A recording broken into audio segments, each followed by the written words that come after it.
I've had access to ChatGPT's voice and vision capabilities for a few days now. The Tildeer, the voices sound amazing, but the implementation leaves much to be desired. I'm going to show you a workaround that will give you a whole lot more customization. The vision capabilities are amazing as you would imagine, but hey there, it is I versus AI. There are 5 voices available for ChatGPT's voice model. Juniper with a story. Once in a tranquil woodland, there was a fluffy mama cat named Lila.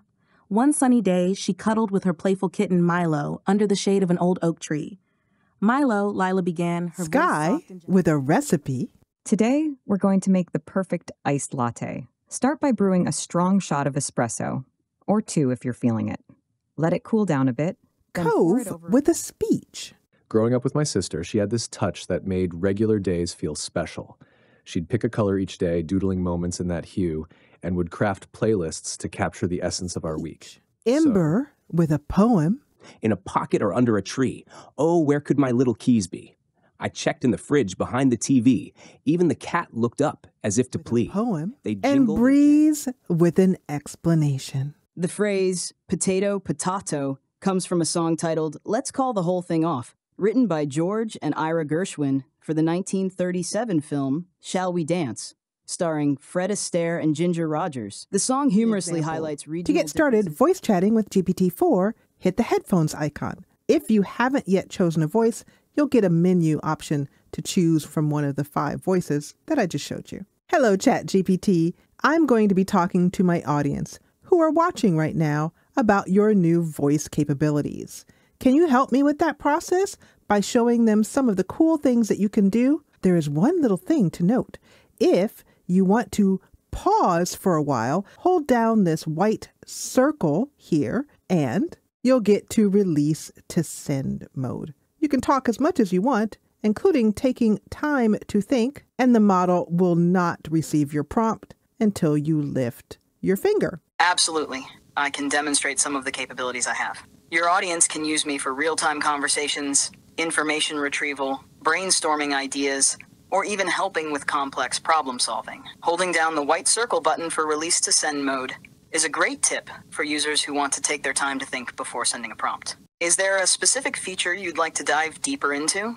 Yes, actually. I'd like to tell the users about how you can pause the entire conversation with the little pause icon in the lower left, and then press the play button to start conversing again. I'd also like to tell the viewers about how you can interrupt the model if it's going on for a while, or you just want to steer the conversation in a different direction. When the model begins to reply, the pause icon in the lower left allows users to halt our conversation at any point. This can be useful for digesting information or taking breaks. As for interrupting the model, if I start going on a bit too long, just tap to interrupt button.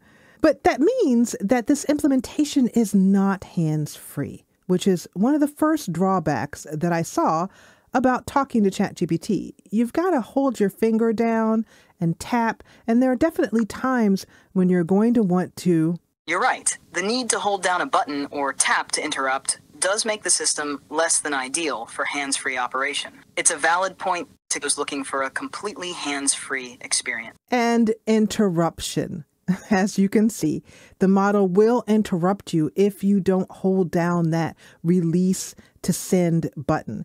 What is really needed is a kind of prompt or a manual send phrase that would let ChatGPT know when it heard those specific words that is when you want to send your prompt. And you could think as long as you want to and still be hands-free. I've also noticed that there are no settings beyond the choice of the model. For example, no pitch settings or no speed settings. So these are all things that I'm going to be showing you how to get around in the implementation that I've been using before GPT-4V, the vision and voice model, even came available in the last few days. Your observations are on point. It's good to know that you've found the OpenAI implementation functional, albeit with room for improvement. What's the last thing you'd like to demonstrate with this current setup? Well, not to offend you, but your voice. The 5 voices that are available for the ChatGPT voice model are all great. They sound amazing and they sound very real. There's natural pauses, but they are all very American. There's no elder voice to choose from or no British voice to choose from or any other accent. If you really want something that sounds exactly like your own personal AI, you're going to have to use the implementation, the workaround that I've been using now for weeks. No offense taken. What would you like to focus on next? Why don't I get to showing everybody that really awesome workaround? Sounds like a fantastic plan. Your audience will surely appreciate learning about a more personalized approach to voice interaction. Go ahead and show them your workaround. I couldn't have asked for a better lead-in from ChatGPT to show you Talk to ChatGPT, which is a Chrome and Microsoft Edge extension. And it allows you to talk with ChatGPT, but without all of the drawbacks. And you can choose any voice that you like. Let me show you how it works. When the extension is installed and you come to your ChatGPT page, you will see the Talk to ChatGPT menu button here. Click the Start button, and you'll hear that happy little pop. There are 4 menus on the Start button. The microphone button, the speech button, this will stop all ChatGPT output from being read, or the skip button, which will simply skip the current message being read. In the settings, you have language and speech settings. All the languages that are available through Google's speech recognition are available here, and there's quite a lot of them. I have chosen the Google UK English Male voice. Here's the speech rate, which you can increase or decrease incrementally, and the voice pitch. But the best part of the language and speech settings are the 11 Labs voices. 11 Labs makes fantastic generative voices. In fact, they are as good as the voices we have just heard from OpenAI. But 11 Labs also has a product called voice cloning. And with this, you can make original voices, clone your own voice, and all you need is just 2 minutes or so of clean audio of your voice, or someone else's if you so choose. The downside, 11 Labs is not free. You do get a free tier. It includes 10,000 characters per month, but if you're speaking back and forth with the model, you'll run through that very quickly. If you want to be able to talk to ChatGPT for more than just a few minutes or so, the creator plan at $11 a month for your first month and then $22 a month thereafter is the best way to go. And with that plan, you can create up to 30 custom voices. You can enter your 11 Labs API key and choose from one of the 11 Labs voices. If you create a custom voice, click Refresh List, and your custom voice will show up here. You can change the stability and similarity, which affects how the model speaks. I have been using the Google UK English Male voice for so long that I've become quite used to it. I really enjoy the way ChatGPT sounds using the Talk to ChatGPT extension. So you don't have to pay if you don't want to. Commands under the voice control settings only work when the microphone is actively listening or when the speech-to-text functionality is active, which is indicated by a red bar. I'll show you that later. The stop and pause word I'll cover in a moment, but the most important command is the manual send word or phrase. You can see mine here, and I'm not going to say it for a reason that I'll show you later on, but I do recommend that you use a phrase similar to this, one that has words in it that you will not say in normal conversation. I found this one, after trying several, worked really well. Also, the distinctness of the P's and the T's in the prompt mean that you can send it clearly. It's very clear that you are sending the manual send phrase to the model, and it doesn't end up accidentally in your prompt, at least most of the time. I thought the stop and the pause word meant that I could say those words and make the extension stop outputting text, stop speaking, but it does not work that way. They are actually to get the microphone to stop listening to you or to pause listening to you, which is something that is important if you have someone else walk into the room, for example, and you start speaking to them. Everything that you say or that is being said in the background, say from a television or someone else that you live with, will be picked up on the microphone. So just keep that in mind. If you want the same experience that we saw with OpenAI, where you automatically send your message after a certain pause and you can have more flow in the conversation, click the automatic send box. However, I found that I had the same problem that I had with OpenAI, and that it would often send the prompt before I was done thinking, or if I paused for even a short period of time. One thing that's currently clear with the ChatGPT app is whether it will read a code block or not. If you have a long code block, or even a short code block, I don't really want to hear that code being read. With Talk to ChatGPT, this check mark here means that Talk to ChatGPT will read just the title of the code block and then skip all of the code below. Once your settings are just as you would like them, click Save. And now you can start talking to the model, which you can see that I have been doing since I started talking to you about the settings. This is all of the text that I have said, complete with all of my mistakes. And as you can see, it's still recording.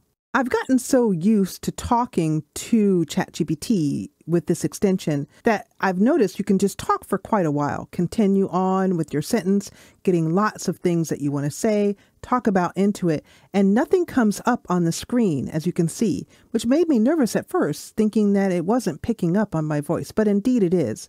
All you need to do is pause. This big blob of text seems unreadable, and it is to me. But I can talk for quite some time. The speech to text is not perfect. For example, I'll say chat GPT, and it'll sometimes come through as chat GBT or chat TPT or chat TBT, but all of them are understood by ChatGPT. All of the weeks that I've been talking extensively back and forth using this method, only one time did ChatGPT not understand what I was saying, but it assumed and said so. I assume that you mean this, and went on to answer my question as if I had said that. ChatGPT is amazing for being able to understand big blobs of very messy text and bring back absolute brilliance out of a great deal of words. So having said all that, I'm going to give ChatGPT some instruction to use with this big blob of text. Hey ChatGPT, I am teaching people how to use the Talk to ChatGPT extension, which is what I've been doing throughout this entire prompt. Could you please share with my viewers, encapsulate everything that I've said above into some neat information that they will be able to quickly understand? Thanks. Compute prompt. Certainly. Here's a summarized version of the information provided. Language and speech settings. General observation. ChatGPT is adept at comprehending extensive, messy text blocks and delivering concise, coherent responses. To use the Talk to ChatGPT extension effectively, understanding these features and functionalities will ensure a smoother experience. Thank you so much. Wonderful job. Compute prompt. You are welcome. If you have any more questions or need further assistance, feel free to ask. Gratitude for your appreciation and collaboration. In order to get the most out of your voice conversations with ChatGPT, whether you use OpenAI's method or the method I've shown you today, is having excellent custom instructions. Those will allow ChatGPT to act as you would like it to act, in a role, for example, or give it a name, for example. Because you can see that the responses I'm getting from the model are very succinct and concise. That is because those instructions are in my custom instructions. I also recommend giving ChatGPT a little bit of information about you as you feel comfortable. For example, perhaps your general location, or some food allergies or sensitivities you have if you want ChatGPT to make recipes for you. Or for example, if you're neurodivergent, or you have a specific kind of books that you love if you want to talk about books, or what type of job you have, your number of pets, those kind of things. I found the more information I gave that would help ChatGPT understand who I was, give it more context, the better, much better my outputs were. Speaking and listening are transformative, but what if I also said that ChatGPT can now see and read? Let me show you the image capabilities of the new ChatGPT-4V model. OpenAI released a video showcasing ChatGPT's image capabilities function, which I'm going to play a little bit of for you because it's really cool. But I've also got access to the image capabilities, which I will show you some examples on how it works in just a moment.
I love that video because it shows that ChatGPT is spatially aware of the image. It can see top left, for example, or bottom right, and talk about that. So the first thing I wanted to do to test that out was to give the model a screenshot of DaVinci Resolve's edit page, upload the image, and then ask, what are the folder names in the top left-hand corner of the image? The folder names in the top left-hand corner of the image are Media Pool, Effects, Edit Index, Sound Library, and Timelines. It did okay with that. It showed me some of the folders and then some of the icons above the folders. This is why OpenAI added an ability to highlight the section of the image you're talking about, allowing the model to zoom in and concentrate just on that area. It may have been that I also really wasn't clear about the folder location. So I'm going to try again. The folders I'm referring to are underneath the toolbar.